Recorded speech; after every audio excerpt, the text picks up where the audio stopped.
The night sky over Rawhide, Nevada, was ablaze with stars when Thomas Murphy first saw her, a silhouette against the backdrop of the saloon's flickering lanterns, her hands trembling as she clutched a worn leather satchel. It was 1878, and like many western towns, Rawhide had seen its share of desperate souls, but something about her stillness amid the chaos of Saturday night revelry caught his attention from across the dusty street.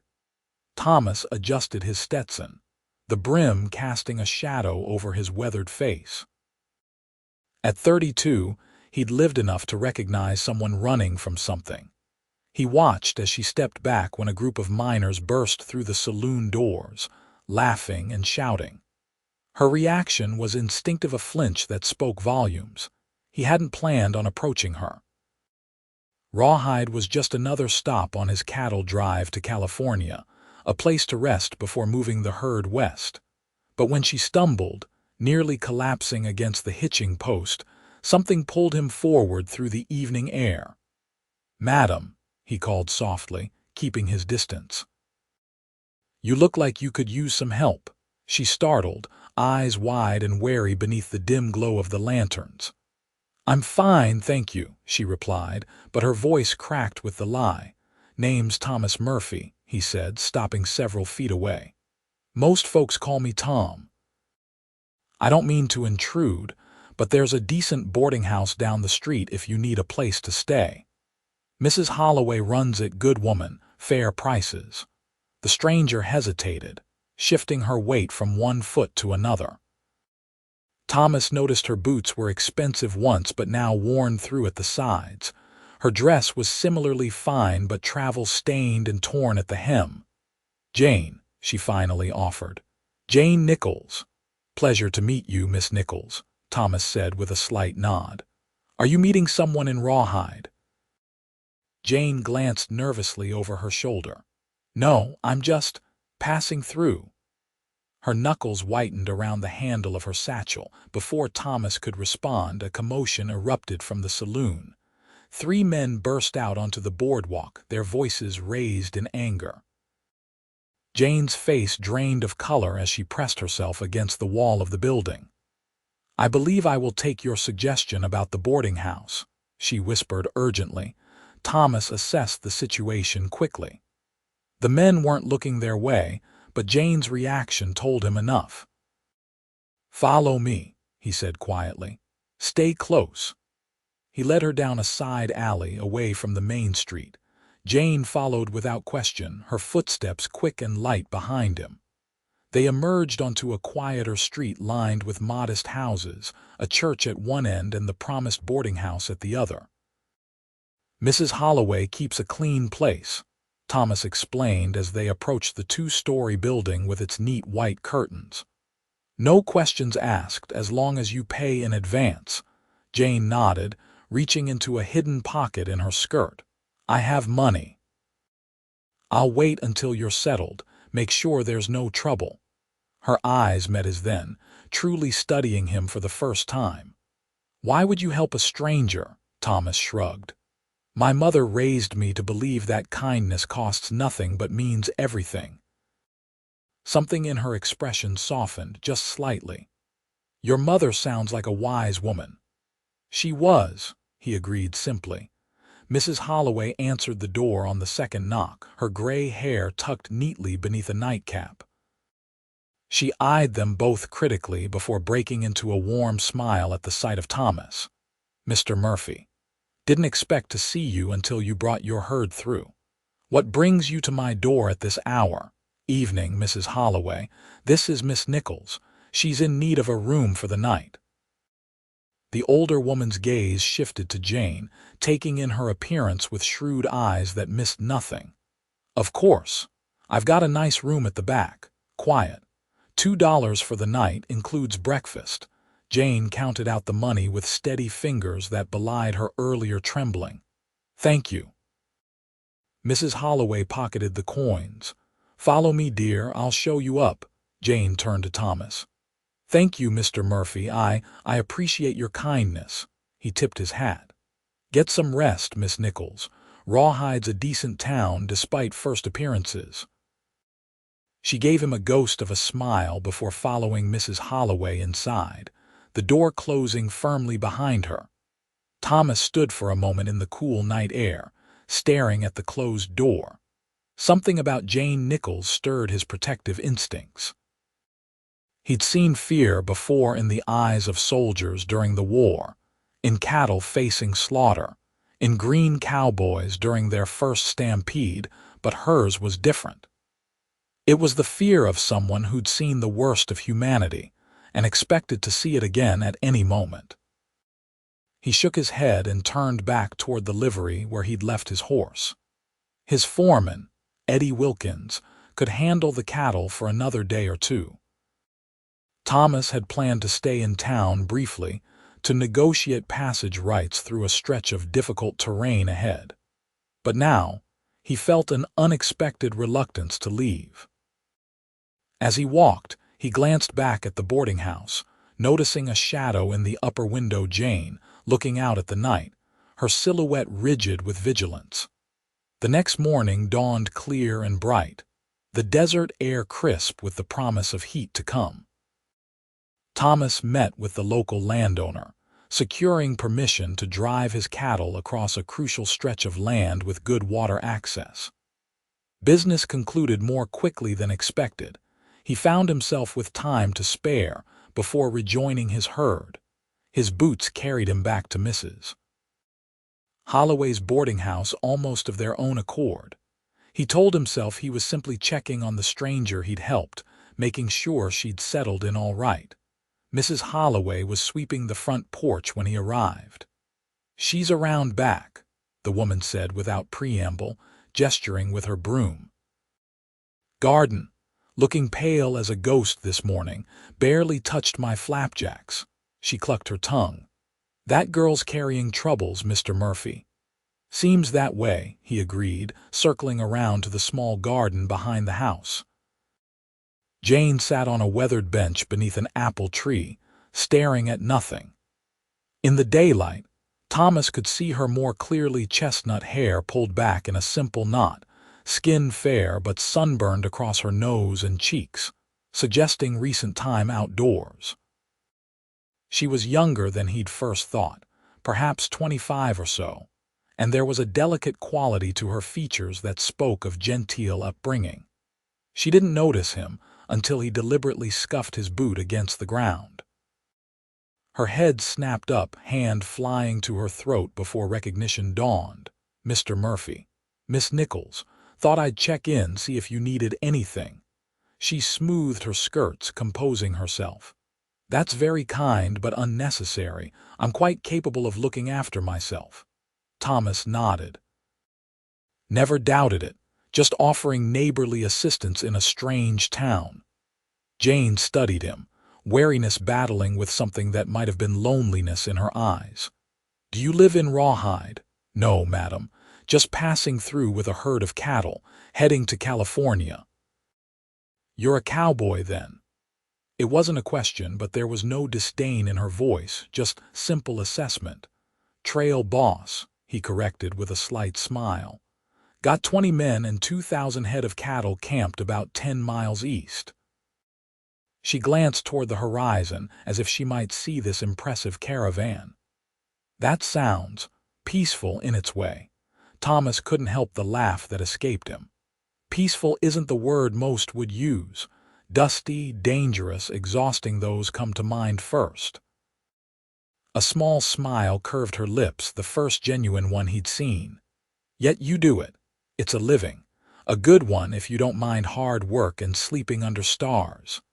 He paused, then ventured cautiously, "What about you, Miss Nichols? What brings you to Rawhide alone?" The smile vanished as quickly as it had appeared. "Opportunity," she said simply. "I heard there might be work here." It was an evasion, but Thomas didn't press. "Town's growing. The silver mine up north has brought in steady business. What kind of work are you looking for? I can teach." "Or keep books," she hesitated. "Or sew if necessary." Thomas nodded thoughtfully. "The mercantile might need help. Owner's wife just had their 4th child. and the mining company office is always looking for folks who can handle figures. Thank you. I'll inquire today. Jane stood, straightening her shoulders. I should get started. Good day, Mr. Murphy. He recognized dismissal when he heard it, but something made him press on. I'm heading to the cafe for breakfast. Would you care to join me? The biscuits at Lottie's are worth the trip to Rawhide all on their own. Jane hesitated, one hand tight around the bench's edge. For a moment he thought she would refuse, but then she nodded. I would like that, thank you. They walked side by side down Rawhide's main street, an odd pair drawing curious glances.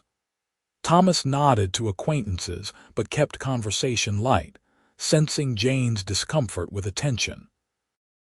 At Lottie's cafe, he secured a table by the window where Jane could sit with her back to the wall, a position that seemed to ease some of her tension. Lottie herself bustled over, her ample frame wrapped in a flour-dusted apron. Thomas Murphy, didn't expect to see you until next month. How's that ornery bunch of cowboys treating you? They keep me on my toes, Lottie, he replied with a grin. Miss Nichols, this is Lottie Wilson, best cook in 3 counties. Lottie, Miss Jane Nichols. Pleasure, Lottie said, giving Jane a warm smile. Any friend of Tom's is welcome here. What'll you have? Biscuits just came out of the oven. They ordered, and when Lottie departed, Thomas leaned back in his chair, casually surveying the room.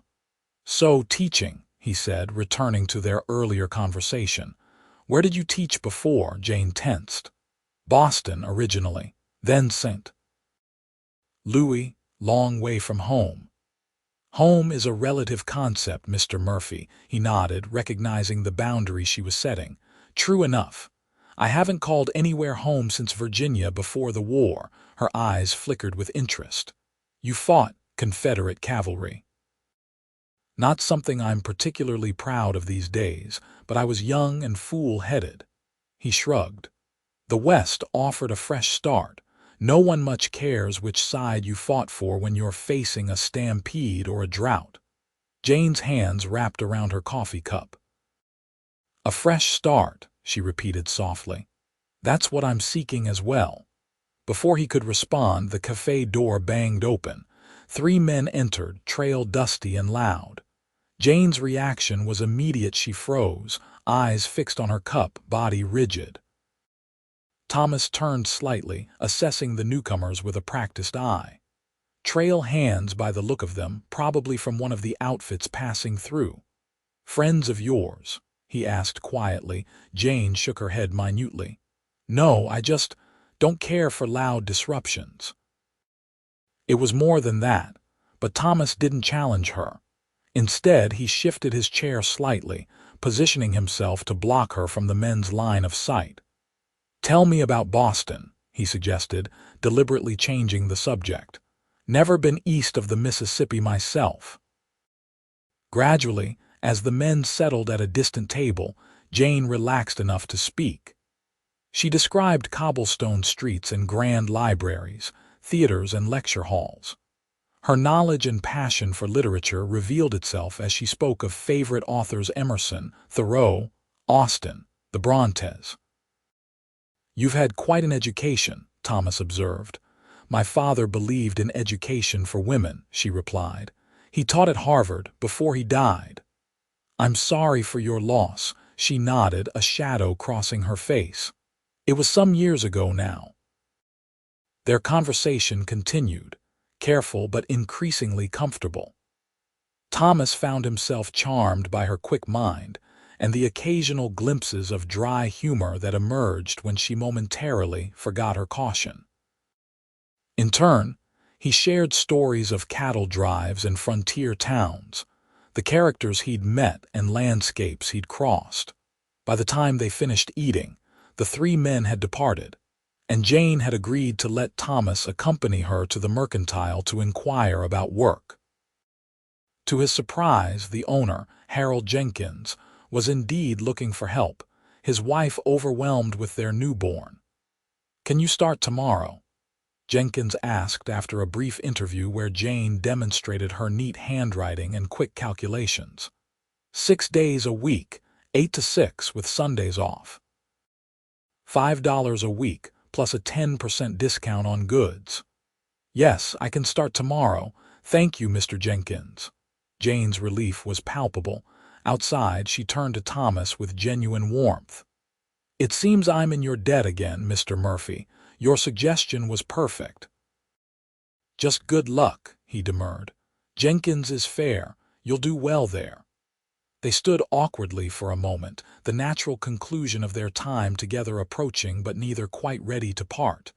When do you leave for California? Jane finally asked. Day after tomorrow, most likely. Need to check on my men and the herd first, make sure everything's in order. She nodded, disappointment flickering briefly across her face. Well, thank you for your kindness. It's rare to find these days. Maybe I could call on you tomorrow evening. The words surprised Thomas almost as much as they seemed to surprise Jane. That is, if you're not too tired after your first day. Jane hesitated, her expression a complex mix of caution and something that might have been hope. I would like that, she said finally. Perhaps you could tell me more about California. It would be my pleasure, Miss Nichols.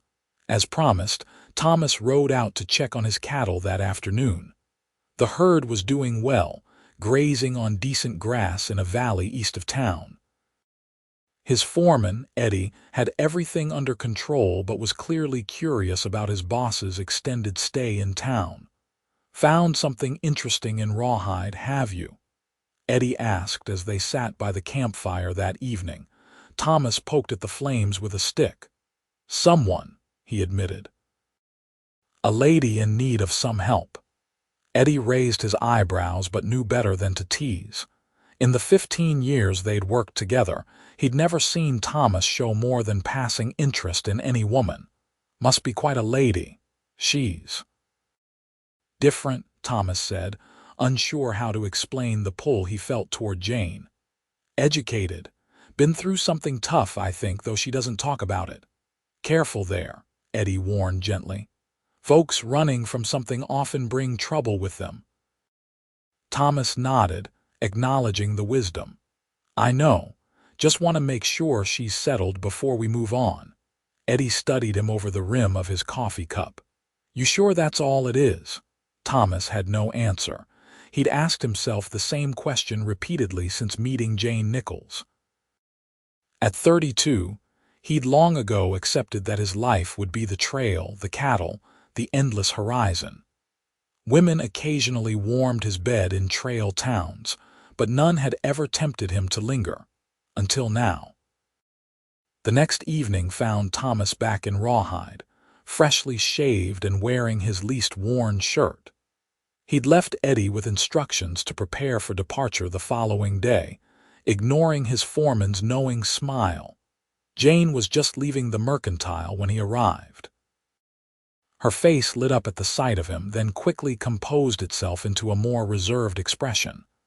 Mr. Murphy, you came. Said I would, he replied simply. How was your first day? Busy but good. Mr. Jenkins is indeed fair, and Mrs. Jenkins brought the baby by. He's a beautiful child. A wistful note entered her voice. Thought we might have supper at the hotel, Thomas suggested. It's quieter than the cafe in the evenings. Jane agreed, and they walked toward the hotel at the end of the street. As they passed the saloon, Thomas felt her tense beside him. He followed her gaze to a man leaning against the hitching rail smoking a cigar. There was nothing particularly remarkable about him. Medium height, neatly dressed in a dark suit, his face partially shadowed by his hat. Miss Nichols, Thomas murmured, noting her suddenly ashen complexion. She shook herself slightly.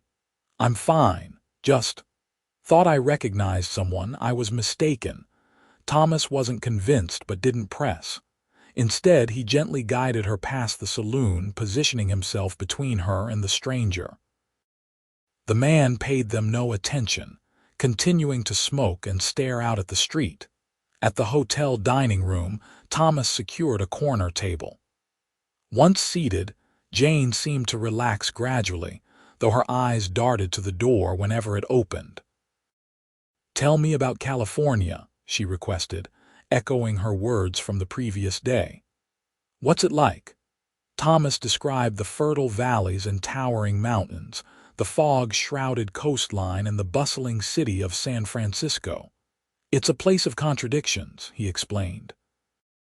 "Refined society and rough mining camps within miles of each other, fortunes made and lost overnight." "It sounds wonderful," Jane said softly, "to be somewhere so new, somewhere you can reinvent yourself. Is that what you're hoping to do in Rawhide, reinvent yourself?"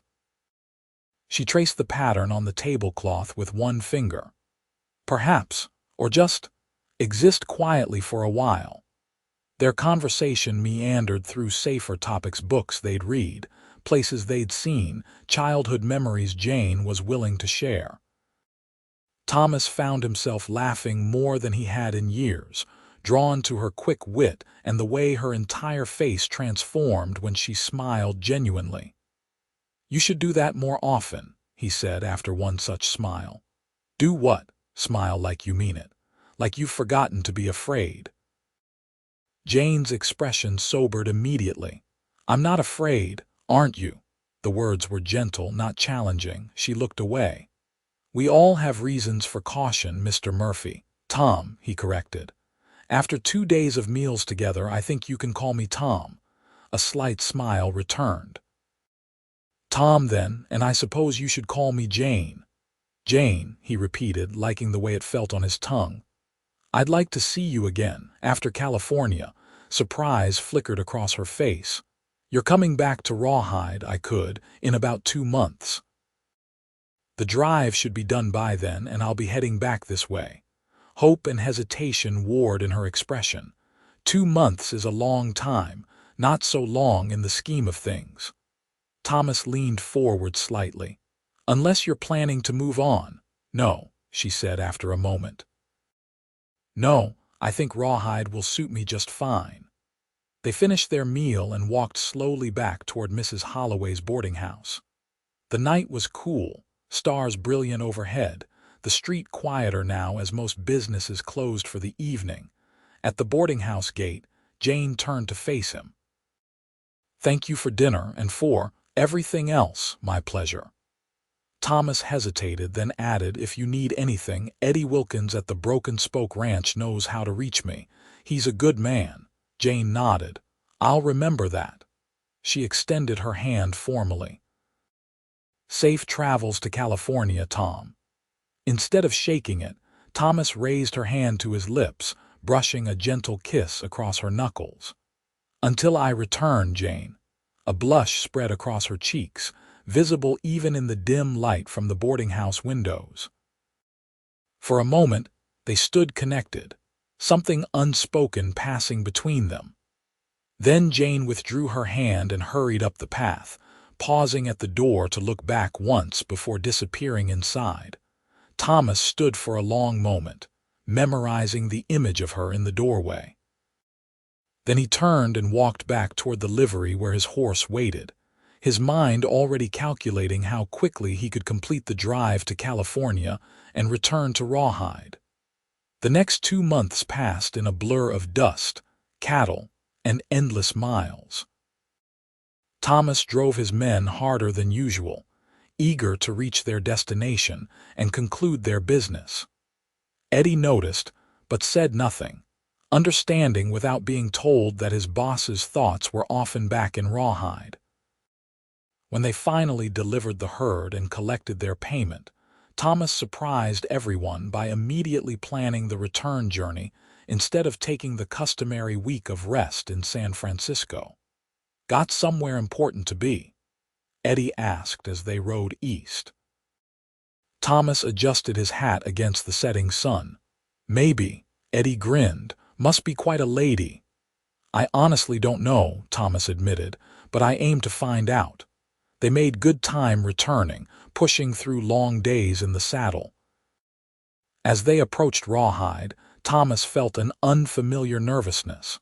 What if Jane had left? What if she'd changed her mind about wanting to see him again? It was early evening when they rode into town, the streets busy with miners coming off shift and townspeople finishing their daily business. Thomas headed straight for the mercantile, Eddie trailing behind with amused interest.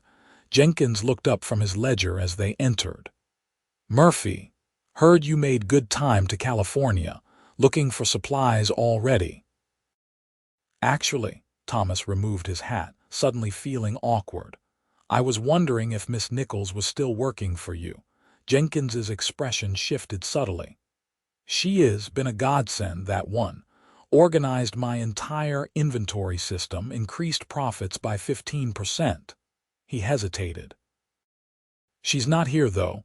This is her half-day. Try the boarding house." Thomas nodded his thanks and turned to leave. "Murphy," Jenkins called after him. "She's had some trouble while you were gone. Nothing serious," he added quickly, seeing Thomas's alarm.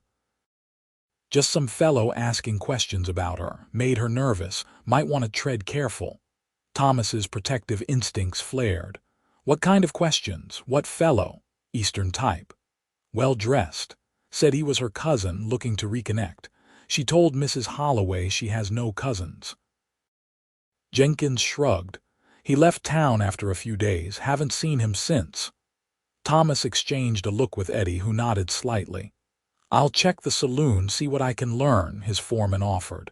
"Thanks, Eddie." Thomas turned back to Jenkins. "Anything else I should know?"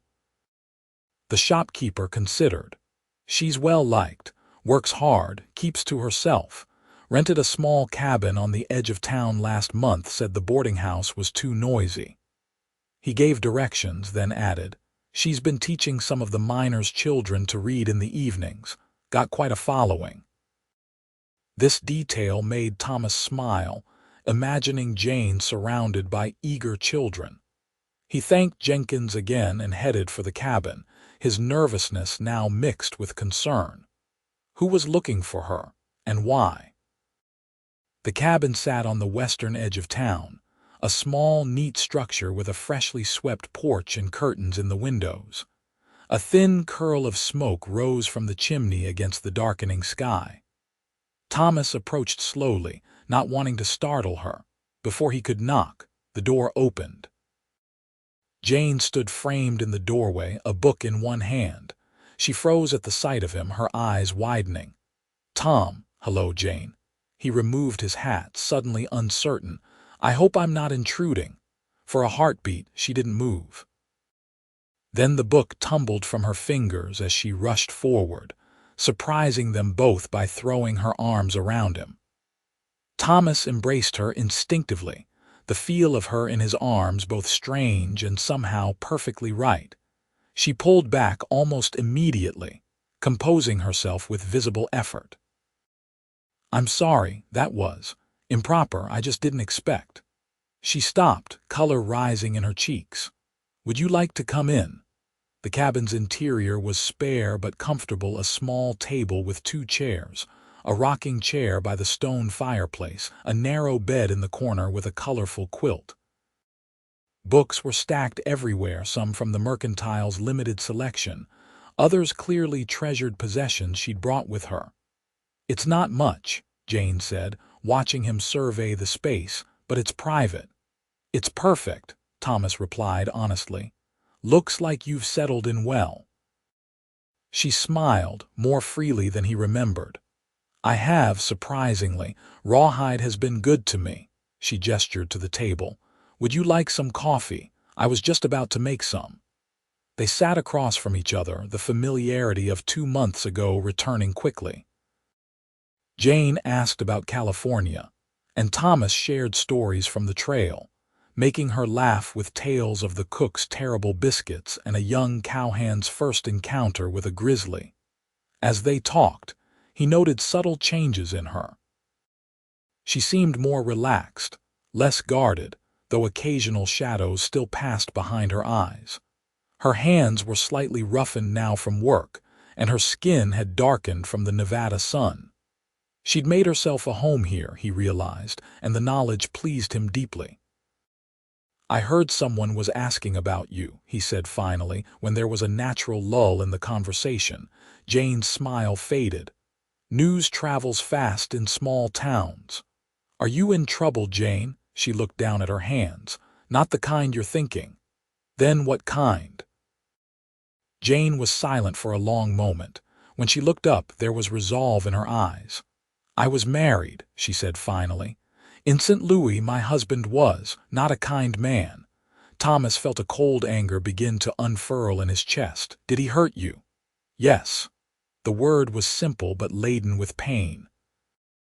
In many ways, over many years. I finally left 6 months ago. I've been traveling west ever since, always afraid he'd find me. Is that who was looking for you? Your husband? She shook her head. His associate, a man named Harrington. My husband, William Northrop, is a banker with powerful connections. He doesn't do his own dirty work. Northrop, Thomas frowned. Not Jane Nichols, then. My maiden name, she explained. I thought it safer. Thomas absorbed this information, pieces falling into place: her fear, her caution, her desire for a new beginning. What happened with this Harrington fellow? He arrived about 3 weeks after you left. Started asking questions around town, claimed to be my cousin. Jane's hands tightened around her cup. Mrs. Holloway warned me. I avoided him, and eventually he gave up and left. But she looked up, her eyes haunted. I know William won't stop looking. Men like him don't accept defeat. You're safe here, Thomas said firmly. Rawhide looks after its own. Jane's smile was sad. I've been safe before. It never lasts. Thomas reached across the table, covering her hand with his. This time is different. I'm different. The moment stretched between them, charged with unspoken possibilities. Jane turned her hand beneath his, their fingers intertwining. I thought about you, she admitted softly, while you were gone, more than I should have. I thought about you too, Thomas replied. Every day. They talked late into the night. Jane gradually revealing more of her past: her marriage at 18 to a man 20 years her senior. Chosen by her mother after her father's death left them nearly destitute. The early years that seemed promising, followed by increasing control and eventual violence as William's true nature revealed itself. Her desperate escape when she learned he planned to commit her to an asylum for hysteria after she confronted him about his affairs. I had a friend, she explained. Another teacher. She helped me get away, gave me money she'd saved. I don't know what happened to her after. I pray he didn't punish her for my sake. Thomas listened, his anger growing with each revelation, but he kept his voice gentle. You're very brave, Jane. She shook her head. Not brave, desperate. There's a difference. Sometimes they're the same thing. He squeezed her hand. It's late. I should go. Jane walked him to the door, hesitating before opening it. Will you call again? Try and stop me, he replied with a smile.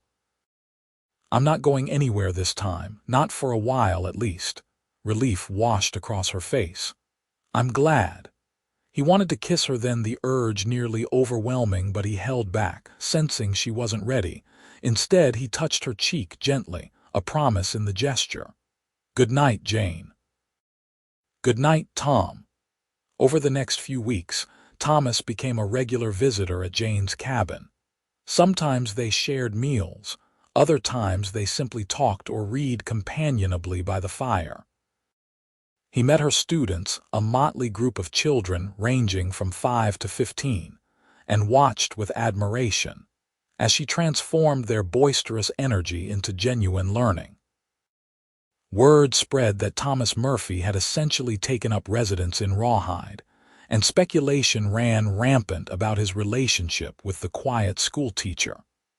Neither confirmed nor denied the rumors, content to let their friendship develop at its own pace. Jane blossomed under Thomas's steady attention. She laughed more easily, ventured out more confidently, and gradually shared more of herself with him. In turn, Thomas found himself opening up about his own past, the war that had shattered his youth, the difficult years after, the solace he'd found in the open spaces of the West.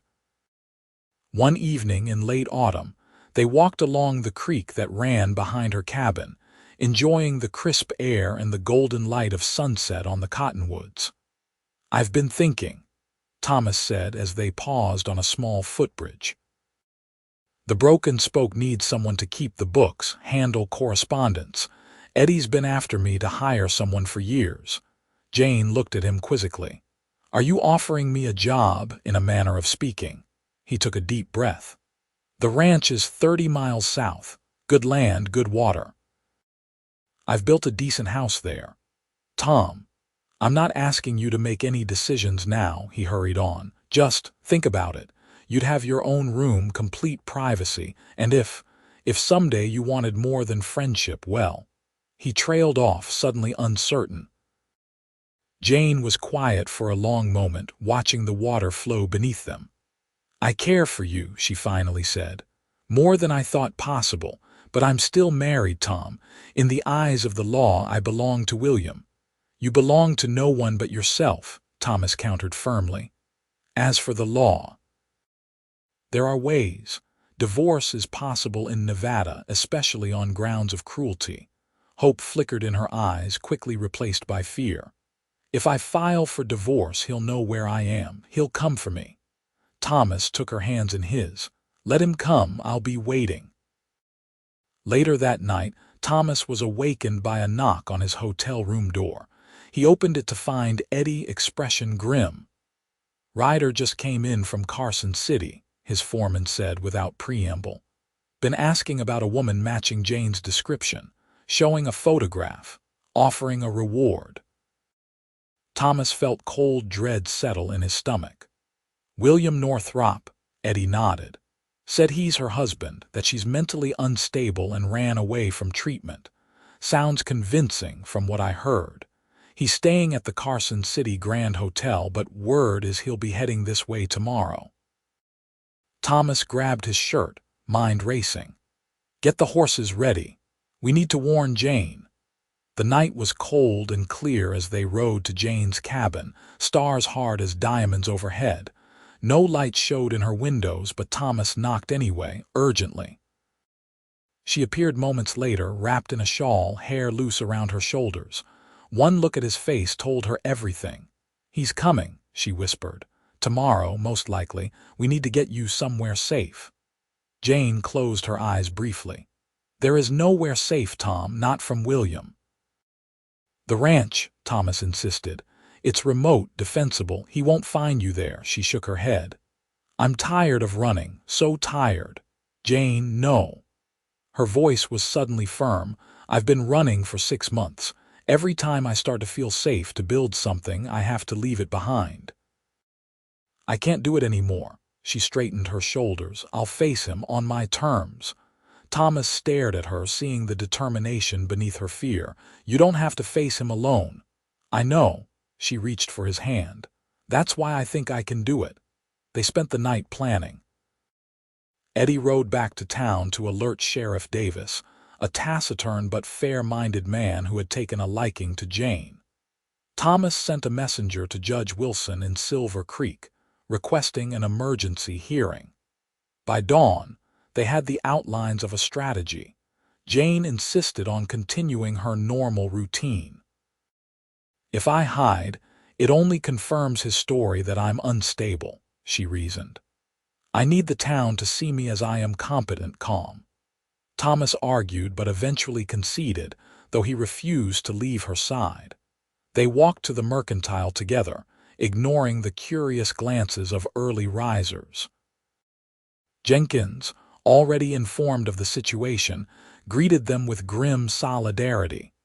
"Sheriff's posted men at the town limits," he reported quietly. "If Northrop shows, we'll know." The day passed with excruciating slowness. Jane worked methodically, helping customers, organizing inventory, occasionally catching Thomas's eye across the store. Her composure amazed him, though though he could see the cost of it in the tightness around her mouth, the paleness of her knuckles when she gripped the counter. It was mid-afternoon when Sheriff Davis appeared at the mercantile door. "He's here," he said without preamble, "just rode in, heading for the hotel." Jane's face drained of color, but she nodded. "Thank you, Sheriff. Remember Miss Nichols or Mrs. Northrop. Whatever you prefer, you've broken no laws. He can't force you to go anywhere without your consent, not in my jurisdiction." "Unless he has commitment papers," Jane said quietly. Davis frowned. "He'd need a local doctor to verify your condition before those would be valid here. And Doc Miller thinks highly of you." Thomas moved to Jane's side, his hand finding the small of her back. "Are you ready?" She took a deep breath. "As I'll ever be." They waited in Jenkins's back office, the sheriff positioned outside. Thomas wanted to take Jane directly to Judge Wilson, but she insisted on confronting William first. "I need him to see me," she explained, "to know that I'm not afraid anymore." The lie was evident in the trembling of her hands, but Thomas understood the need behind it. Some battles had to be faced head-on. They didn't wait long. Less than an hour later, the bell above the mercantile door jingled and Jenkins's voice carried clearly. "Can I help you, sir? I'm looking for my wife." The voice was cultured, authoritative. "Jane Northrop. I have reason to believe she's in this town." Thomas felt Jane stiffen beside him. Her eyes closed briefly, and when they opened, they were filled with a resolve that squeezed his heart. "Stay here," she whispered. "Jane, please. I need to do this part alone." Against every protective instinct, Thomas nodded. Jane squeezed his hand once, then stepped through the office door. From his position, Thomas could see into the store. William Northrop stood at the counter, a tall, distinguished-looking man in an expensive suit.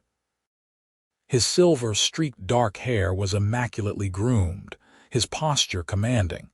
He turned at Jane's entrance, and even from a distance, Thomas could see the flash of triumph in his eyes. "Jane."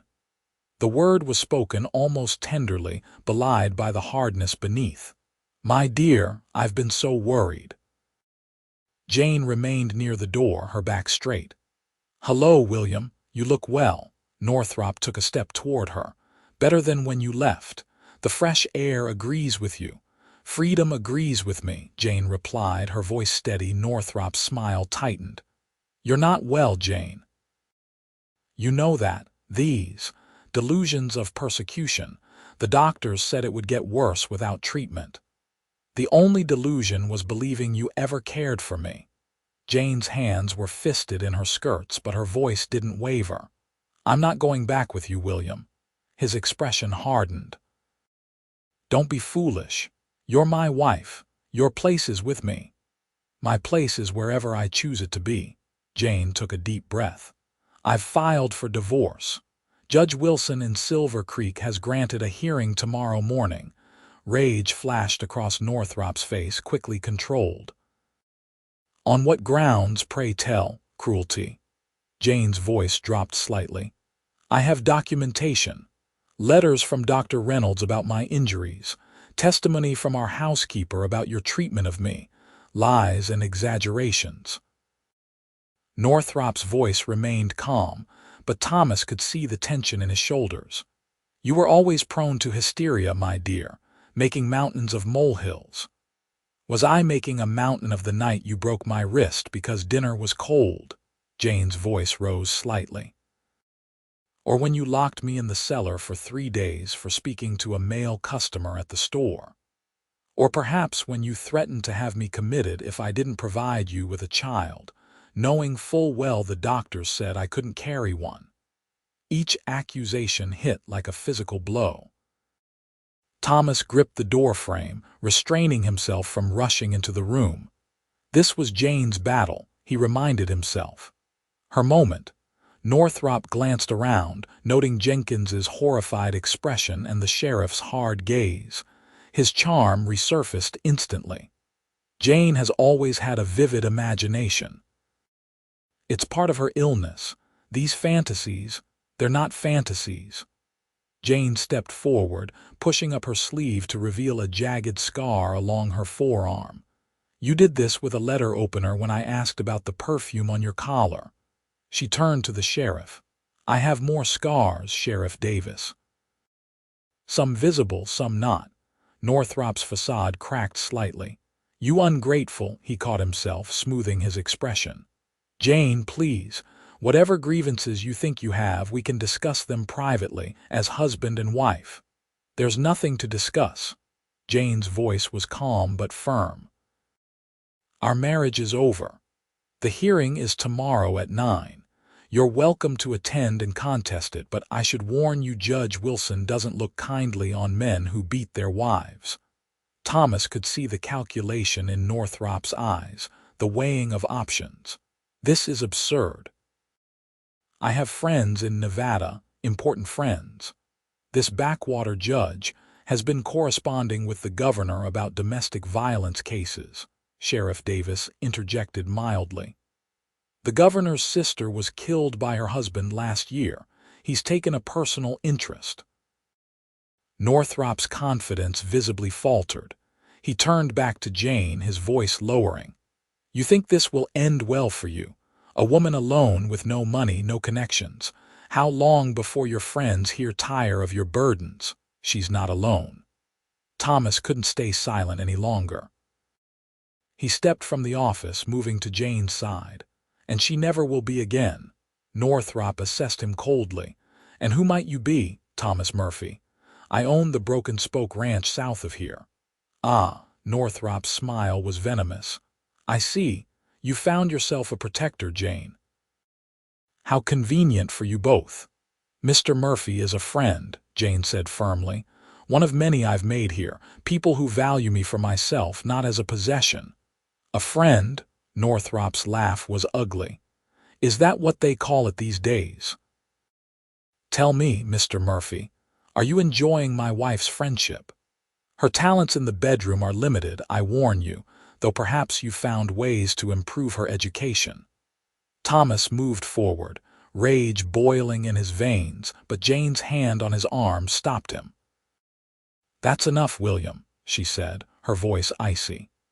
You've shown these good people exactly who you are. Nothing I could say would damn you more thoroughly than your own words. Northrop looked around, suddenly aware of his audience: Jenkins, the sheriff, and 2 customers who had entered during the confrontation, all watching with undisguised disgust. His composure slipped further. This isn't over, Jane, he hissed. You think you can humiliate me and walk away? I'll ruin you. I'll make sure everyone from here to Boston knows what kind of woman you really are. What kind is that, William? Jane asked quietly. A woman with the courage to leave, to build a new life, to face you without flinching. She shook her head. Say what you will. I'm not afraid of your words anymore. The sheriff stepped forward. I think you should leave now, Mr. Northrop. The hearing's at 9 tomorrow if you want to state your case legally. Otherwise, I suggest you head back to St. Louis.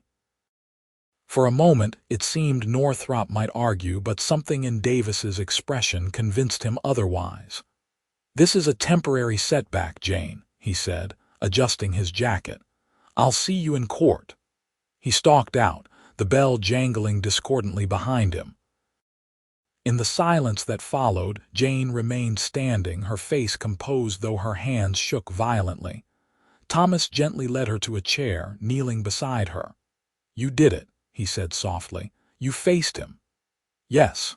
Her voice was barely audible, but it's not over. He'll fight the divorce. He'll do anything to keep control. Sheriff Davis approached, his weathered face solemn. I'll keep an eye on him, Miss Nichols. Make sure he doesn't cause trouble before the hearing. Jenkins brought her a glass of water. That took courage, he said simply. More than most have. Jane accepted the water with a grateful nod, sipping slowly. Thomas watched her, concern and pride warring within him. She had stood her ground admirably, but the confrontation had clearly taken a toll. Let me take you home, he suggested gently. She nodded. allowing him to help her to her feet. They walked back to her cabin in silence, Jane leaning slightly against him as if drawing strength from his presence. Inside, she sank into the rocking chair, staring into the cold fireplace. "I never thought I could do that," she said finally. "Face him. Speak the truth aloud." Thomas knelt to build a fire, giving her time. "You were magnificent. I was terrified." A small, hollow laugh escaped her. "Still am. Being brave doesn't mean not being afraid," he said, striking a match. "It means facing your fears anyway." The fire caught, flames dancing across the kindling. Jane watched them, her expression distant. "What if he wins tomorrow? What if the judge believes him instead of me?" "He won't." Thomas moved to sit opposite her. "But even if something goes wrong, I won't let him take you. We'll leave, head to California, Oregon, even Canada if necessary." She looked at him then, really looked at him. "Why would you do that? Abandon your ranch, your life here for me?" "Because I love you," he said simply. The words had been building for months, and now they emerged without planning or pretext, bare and true. "I love your strength, your kindness, your resilience. I love the way you look at the world, even after everything you've endured. I love that you still believe in goodness." Tears filled Jane's eyes. "Tom, you don't have to say anything," he assured her quickly. "I'm not expecting I love you too." The words rushed out as if she'd held them back too long. "I think I have almost since the beginning, though I tried not to, tried to protect myself. But you—" She reached for his hand. "You made me feel safe again, not just physically safe, but safe to hope, to dream." Thomas brought her hand to his lips. "Whatever happens tomorrow, we face it together, and every day after." That night, Thomas stayed at the cabin, sleeping in the rocking chair despite Jane's protests that he should take the bed. Neither wanted to be alone, yet both recognized the need for propriety, especially with the hearing looming. Sleep came fitfully to Jane. Twice she woke gasping from nightmares, William's face looming in her dreams. Each time, Thomas was there instantly, murmuring reassurances, his presence anchoring her back to safety. "I have night terrors from what they did," she confessed after the second episode, sitting wrapped in her quilt while Thomas stoked the fire. "Not just William, but the doctors too. The ones who examined me and declared me nervous and high-strung when I showed them my bruises. The lawyer who told me I had no recourse because a husband's authority was absolute." She shuddered. "Sometimes I dream they've locked me away and I'll never be free." Thomas crouched beside her. "You're free now," he promised. "And I'll wake you gently, every single time the nightmares come, for as long as you need." She touched his face, a gesture of such tenderness it made his heart ache. "I believe you." Morning arrived clear and cold, the sun casting long shadows across the cabin floor. They dressed in silence. Jane in her best dress, a simple navy blue with white collar, and Thomas in his one good suit, kept for business dealings in San Francisco. The ride to Silver Creek took an hour, the small town just stirring as they arrived. Sheriff Davis met them at the courthouse steps, his expression grim. "Northrop's already here," he reported, "with a lawyer from Carson City." Jane's grip on Thomas's arm tightened, but she nodded. "I expected as much." Inside, the courtroom was sparsely populated, a few curious locals. Eddie Wilkins representing the broken spoke, and William Northrop seated with a thin, sharp-faced man in an expensive suit. Northrop's eyes followed Jane as she walked down the aisle, a mixture of possessiveness and rage in his gaze.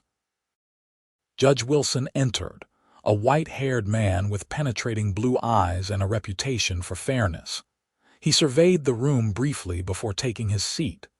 "Divorce hearing, case of Nichols versus Northrop," he announced. "Though I understand Nichols is actually Mrs.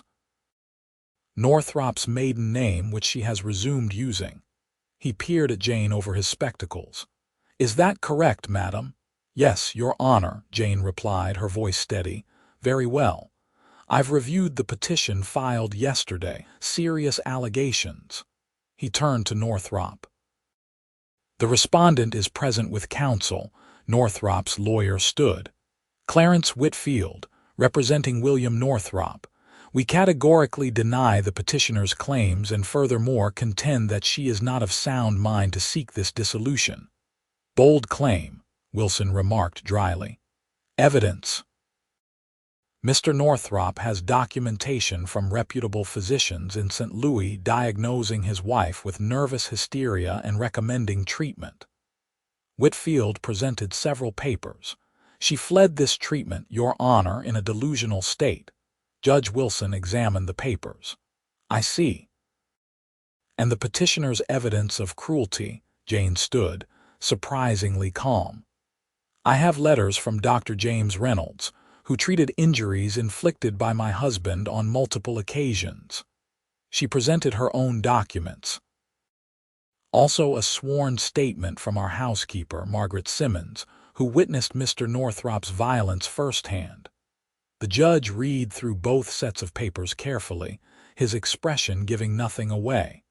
When he looked up, his gaze was sharp. "Mrs. Northrop, these injuries described by Dr.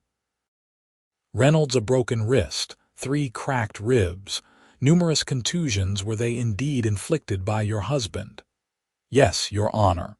"Mr. Northrop, how do you respond to these allegations?" Northrop stood, the picture of dignified concern. "My wife is prone to accidents, Your Honor. Clumsy, especially when in her nervous states. I sought only to protect her, to get her the treatment she needed. By having her committed to an asylum." Wilson's tone was skeptical. "The doctors recommended it, for her own safety." The judge turned back to Jane. "Mrs.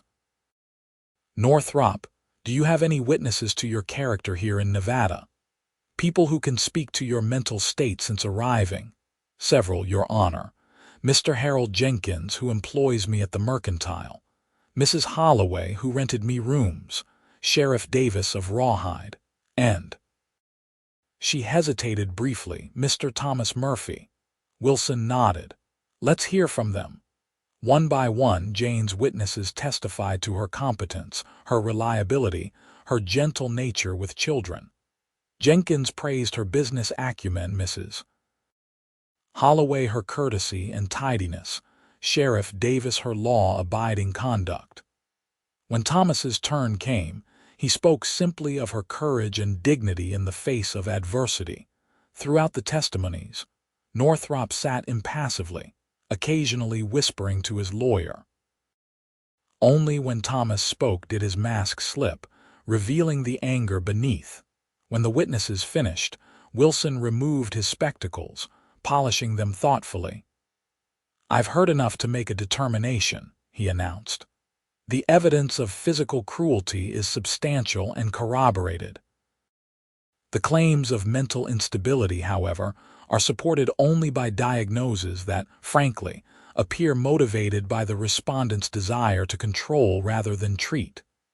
Northrop surged to his feet. "This is outrageous. She's my wife." "Sit down, Mr. Northrop," Wilson ordered sharply. "She is indeed your wife, but that gives you no right to abuse her." He replaced his spectacles. "The laws of Nevada are clear on this matter. Cruelty is grounds for divorce, and I find the petitioner has amply demonstrated such grounds." Jane's hand found Thomas's, squeezing tightly. "Furthermore," Wilson continued, "I find no evidence of mental incompetence that would preclude Mrs. Northrop from seeking this dissolution. Therefore, I grant the petition for divorce, effective immediately." He slammed his gavel. "Mrs. Nichols is hereby restored to her maiden name and released from all obligations of marriage to William Northrop." A small sound escaped Jane, something between a gasp and a sob. Thomas wrapped an arm around her shoulders, steadying her. Northrop's face contorted with rage. "This isn't the end," he spat. I have connections who won't help you here, Wilson interrupted coldly. And if you attempt to harass or threaten the former Mrs. Northrop, you'll find Nevada's laws on such matters equally clear and swiftly enforced. He turned to Jane. Mrs. Nichols, you are free to go. Good luck to you. They emerged from the courthouse into bright sunlight, Jane moving as if in a dream. It's over, she murmured. It's really over. Thomas guided her toward their waiting horses. It's over, he confirmed. You're free. Behind them, the courthouse door banged open. Northrop stalked out, his lawyer hurrying to keep pace. When he spotted Jane, he changed direction, moving toward them with purpose. Sheriff Davis intercepted him smoothly. That's far enough, Northrop. I want to speak to my wife. Ex-wife, Davis corrected. And she doesn't want to speak to you. Time for you to leave town. Northrop's gaze shifted to Thomas, hatred burning in his eyes. This is your doing. His hand moved toward his jacket. Several things happened at once. Davis reached for his pistol. Eddie Wilkins, standing nearby, stepped forward, and Thomas pushed Jane behind him, shielding her with his body. But it was Jane who spoke, her voice ringing clear in the sudden stillness. It's done, William. You've lost. If you have any dignity left, use it to walk away. Something in her tone, the absolute lack of fear, the finality seemed to penetrate Northrop's rage. He stared at her for a long moment, then at the men surrounding her protectively. Calculation replaced fury in his expression as he realized his position. This isn't over, he said again, but the words lacked conviction. Yes, it is, Jane replied simply. After a tense moment, Northrop turned away, stalking toward the hotel with his lawyer scurrying behind. Davis holstered his weapon. I'll make sure he leaves town, he promised. And I'll wire the sheriff in Carson City to watch him until he's on a train east. Thomas nodded gratefully. Thank you, Sheriff. The ride back to Rawhide was quiet, Jane absorbed in her thoughts, Thomas giving her the space she needed. When they reached her cabin, the sun was high overhead, bathing the little clearing in golden light. Would you like to be alone?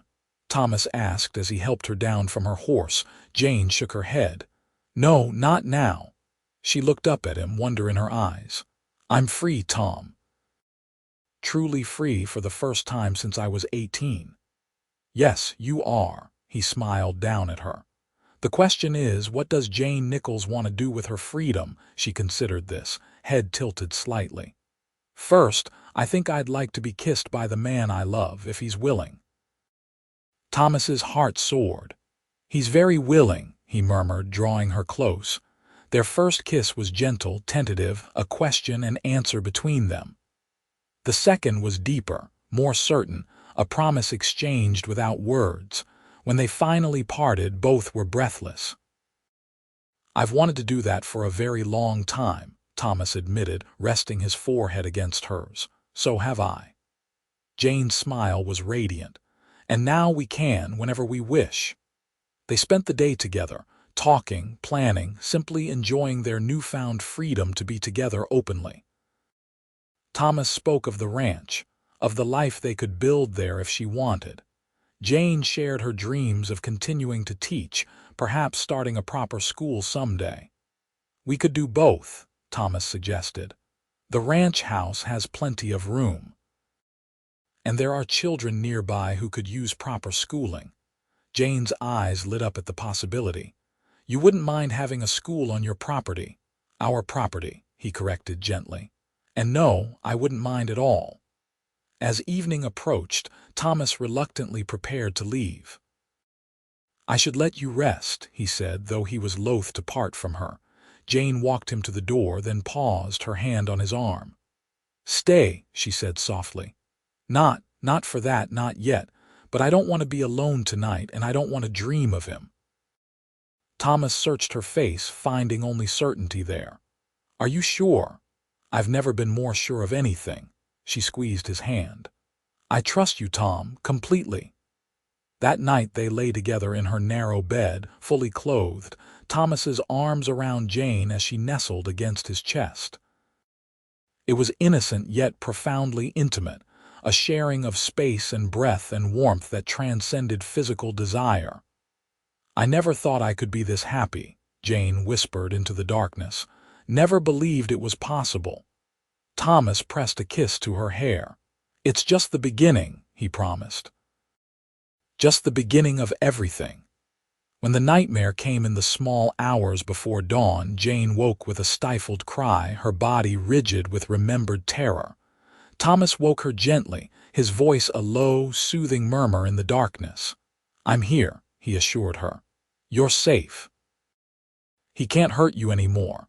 Jane clung to him, trembling subsiding gradually as reality replaced the nightmare. "I hate that he still has this power," she whispered, "that he can still reach me in my dreams." "It will fade," Thomas promised. "And until it does, I'll be here. Every time, Jane. I'll wake you gently every single time." She raised her head to look at him in the faint moonlight filtering through the curtains. "I believe you," she said again, with even deeper conviction than before. "I believe in us." 3 weeks later, they were married in Rawhide's small church, a simple ceremony witnessed by friends who had become family. Jane wore a new dress of pale blue, with wildflowers in her hair instead of a veil. Thomas couldn't take his eyes off her, his heart so full he thought it might burst.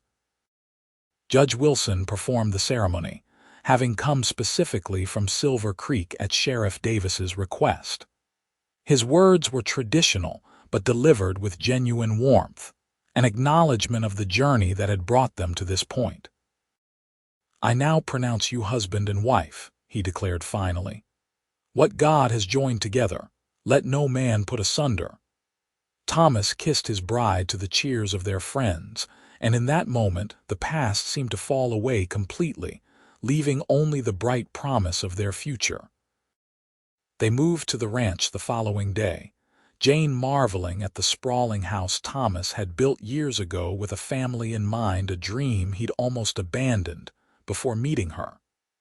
He carried her across the threshold in the traditional manner, both of them laughing with the joy of new beginnings.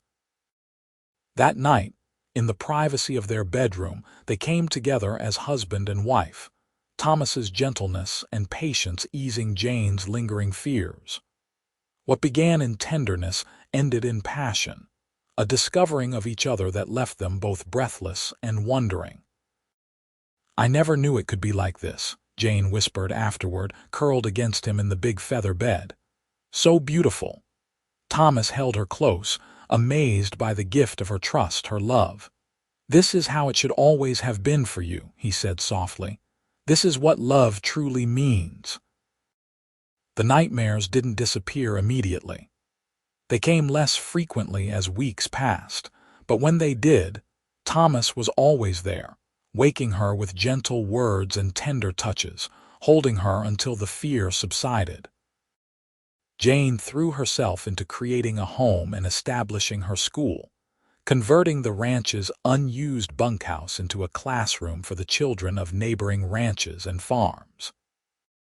Word of her teaching skills spread, and soon families were riding from miles around to give their children the education they otherwise would have missed.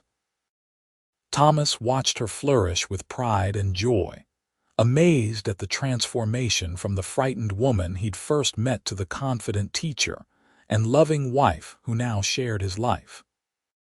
She still had moments of caution, still startled at sudden movements sometimes, but the shadows in her eyes were fading. Spring came, bringing new life to the land and news that delighted them both despite the doctor's previous dire predictions.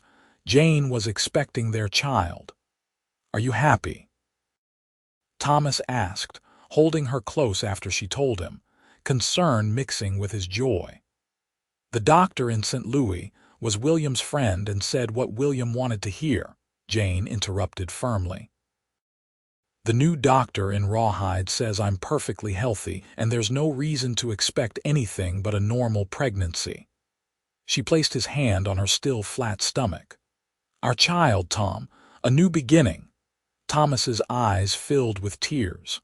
A new beginning, he echoed, overwhelmed by the miracle of it.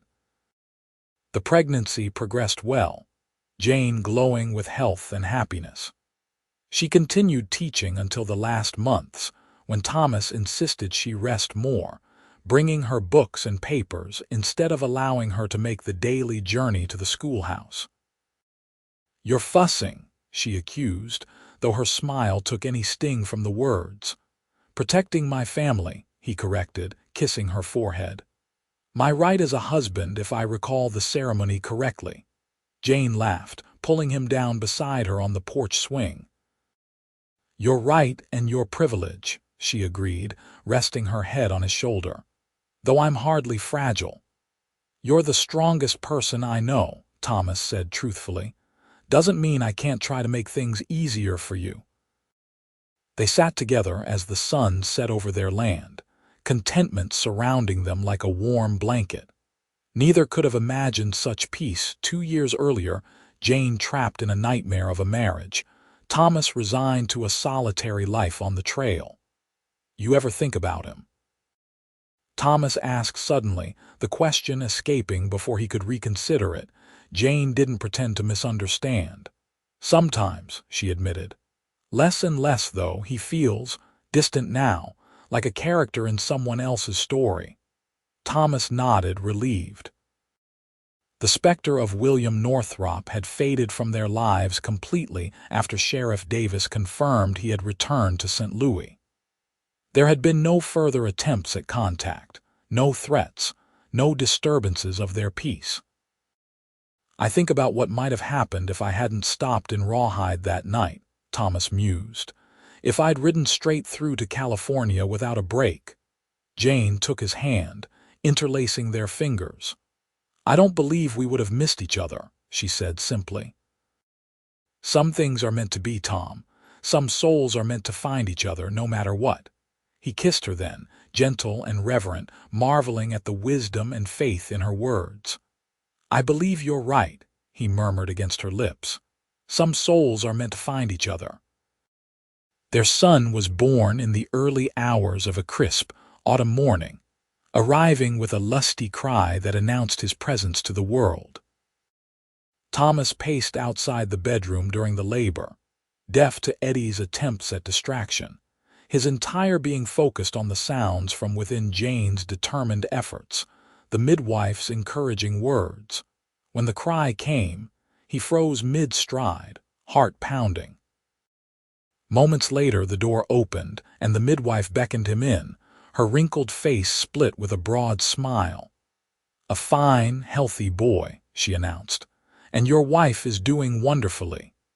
Jane lay propped against pillows, her face flushed and radiant despite the exhaustion evident in her eyes. In her arms was a small bundle wrapped in a soft blanket. "Come meet your son," she said softly as Thomas approached the bed. He sat carefully beside her, overcome with emotion as she placed the infant in his arms.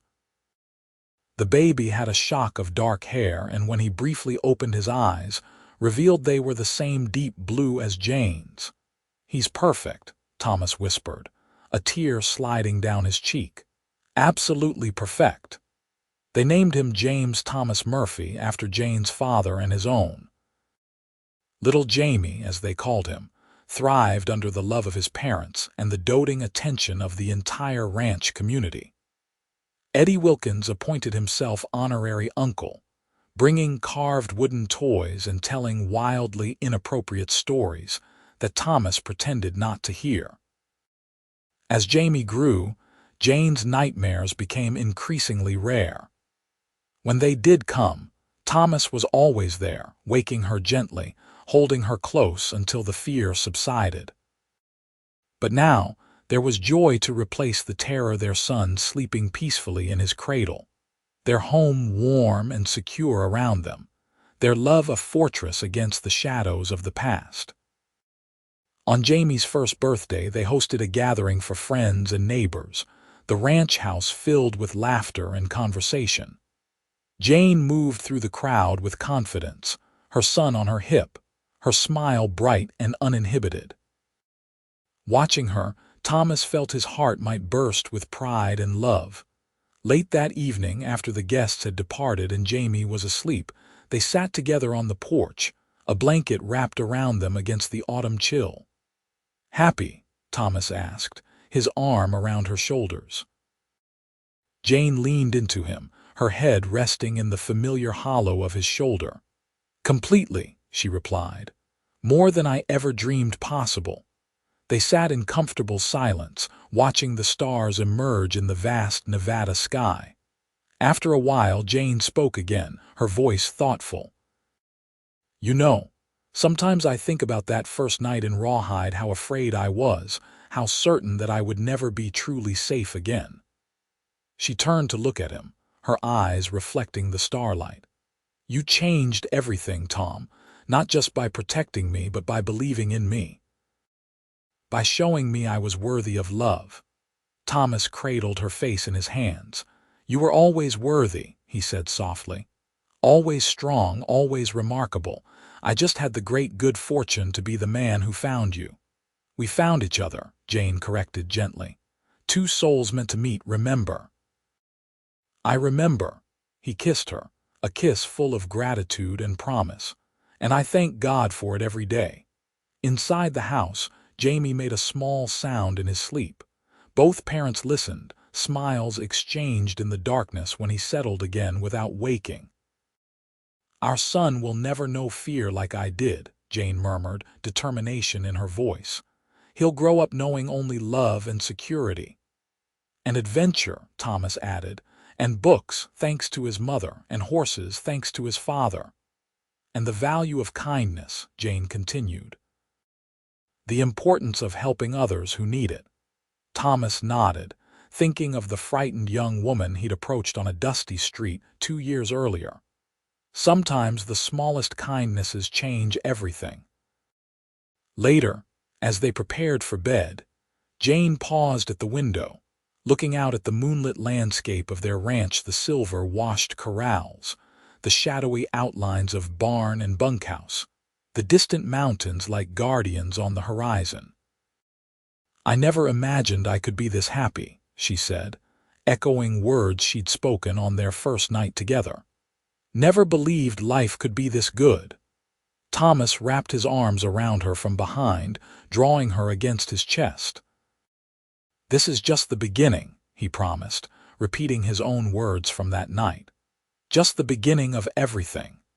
And it was. The years that followed brought more children, a daughter 2 years after Jamie, then twin boys who completed their family, more happiness, more growth. Jane's school expanded, eventually becoming Broken Spoke Academy, with a proper building and additional teachers. Thomas's ranch prospered, becoming one of the most respected operations in Nevada.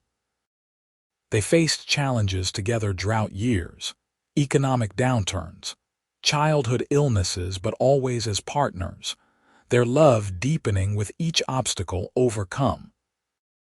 The nightmares faded completely over time, replaced by dreams of the future, of their children's lives, of growing old together in the home they had built. And on the rare occasions when shadows of the past did return in the dark hours before dawn, Thomas was always there, waking her gently with whispered words of love, holding her close until morning broke across the eastern sky, bringing with it the promise of another day together in the life they had created from courage and kindness and love that had conquered fear.